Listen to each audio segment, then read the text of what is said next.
Selamat pagi kepada sang mentari, aku siap menyambut hari. Sing-singkan lengan baju, ku pergi kerja dulu, ku akan mencuci kainku. Ku cuci dan ku jemur, menghadap arah timur, kain rapi sungguh teratur. Lelah letih bekerja, bersantai dulu saja dengan segelas kopi di meja.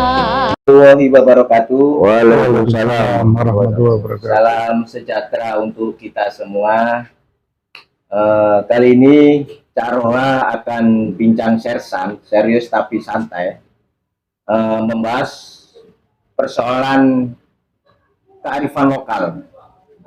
Kita ketahui di Surabaya itu banyak makanan-makanan lokal seperti lontong balap, rawon, terus apa itu, gado-gado dan lain sebagainya. Tetapi di era zaman sekarang, makanan-makanan itu sekarang sangat sulit dijumpai. Bahkan makanan-makanan impor semua yang masuk. Kali ini Cak Roha didampingi seorang pemerhati makanan UMKM dan sekaligus praktisi pendidikan, serta beliau ini menjadi ketua komite sekolah di Surabaya. Kita sapa Pak Aris Setiawan Yuliandra. Selamat siang Pak Aris. Selamat siang Mas. Di sampingnya ada Pak Rahmat selaku pelaku UMKM. Selamat siang Pak Rahmat. Selamat siang. Sebelum bincang-bincang santai ini kita mulai, mungkin saya ada sedikit parian. Maku-maku nanggone tunjungan, akeh wong sing dodolan. Ayo dulur padha diperjuangkan, ciri khas Surabaya kudu dilestarikan. Gimana masuk ya Pak? Mantap. Oke, dulur, untuk lebih jelas terkait dengan kita mengangkat kearifan lokal dengan tema makanan khas Surabaya ini, mungkin kita langsung lebih jelasnya kita tanya kepada pemerhati UMKM Bapak Aris Setiawan Yuliandra, atau yang disebutkan Cak Aris. Selamat siang Cak Aris. Selamat siang Mas. Konon kabarnya Anda ini kan akan maju menjadi calon legislatif DPRD Kota Surabaya ya? Betul. Dari dapil berapa? Dapil 4 ya? nomor 9. Nomor 9 ya Aris. Partai Gerindra. Dari Partai Gerindra. Dari Kecamatan Samaan. Dari Kecamatan Sawahan, Wonokromo, Sukomanunggal, Jambangan, dan Sukomanunggal ya? Ya betul. Ini Cak Aris, jenengan ini kan selaku pemerhati UMKM ya? Siap. Artinya jenengan sekaligus akan menjadi wakil rakyat ya? Siap. Jenengan saat ini melihat seperti apa Cak Aris? Makanan khas lokal Surabaya itu kan sekarang jarang dijumpai. Menurut Anda, jenengan ini seperti apa? Monggo Cak Aris.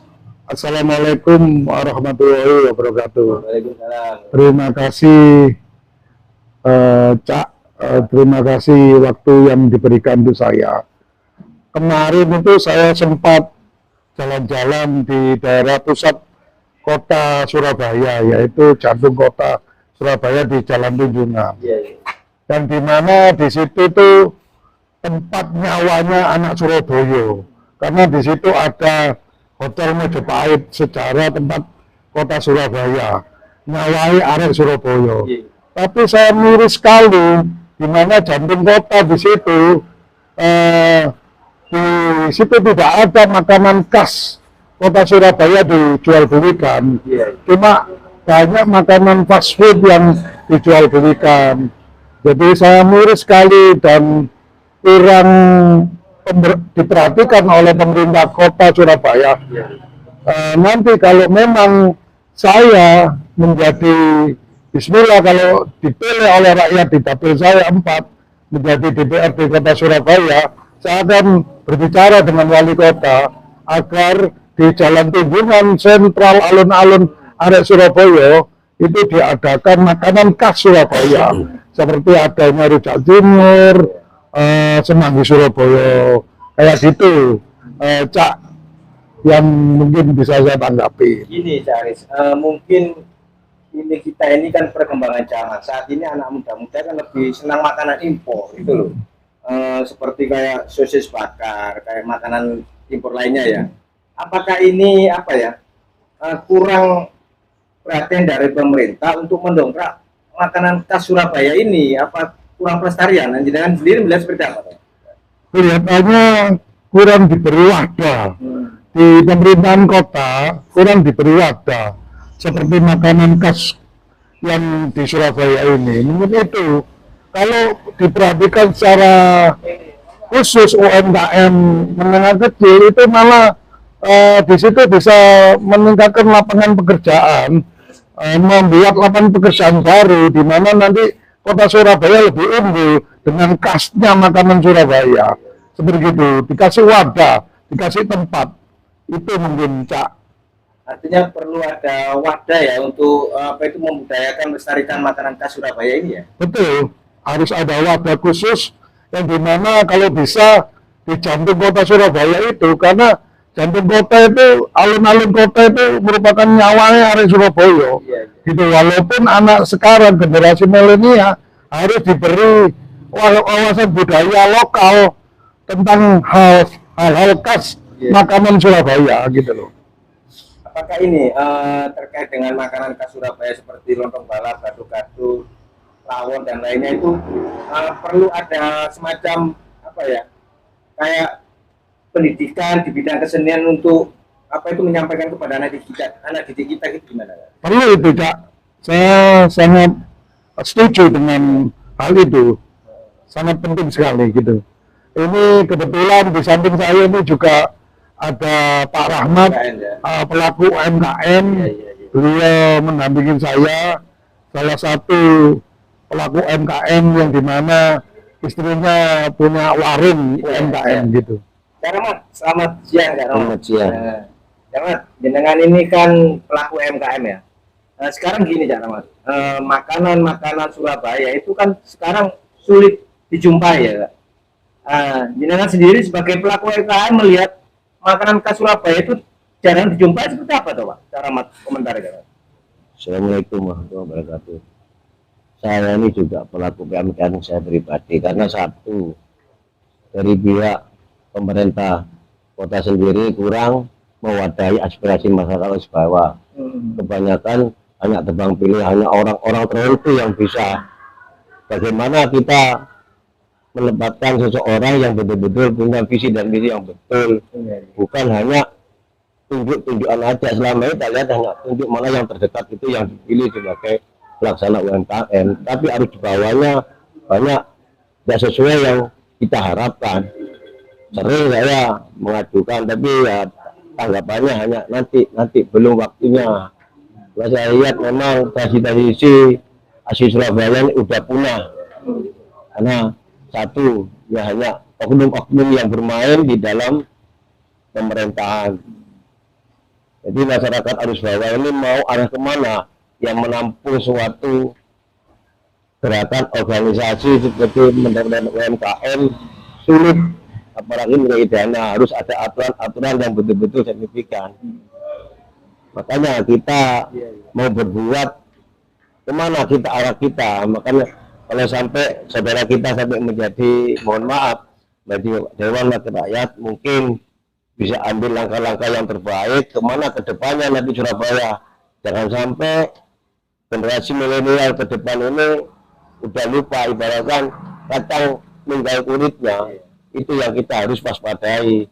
Kita lihat karena udah terkoordinasi dengan anak sekarang banyak warkop, bukan mencari sensasi yang betul-betul untuk kemajuan anak Surabaya ke depan. Itu jadi kita menyalakan anak itu sampai tingkat tinggi ingin punya kemandirian. Kemandirian itu langkah-langkah kita untuk memajukan suatu negara yang akan baik.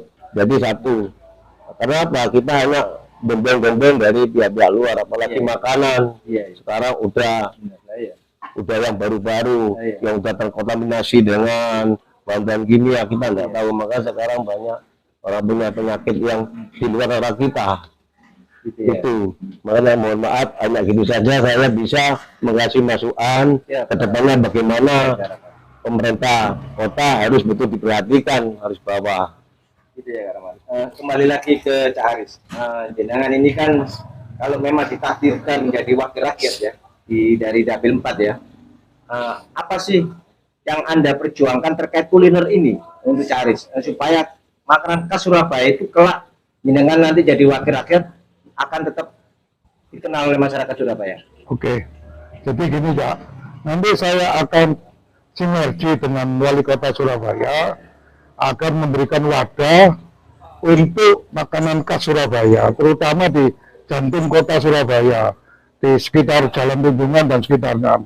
Di situ akan sinergi dengan wali kota Surabaya agar bisa diberi wadah tempat yang dimana cara menyewanya itu sangat murah dan mewadahi untuk UMKM menengah kecil.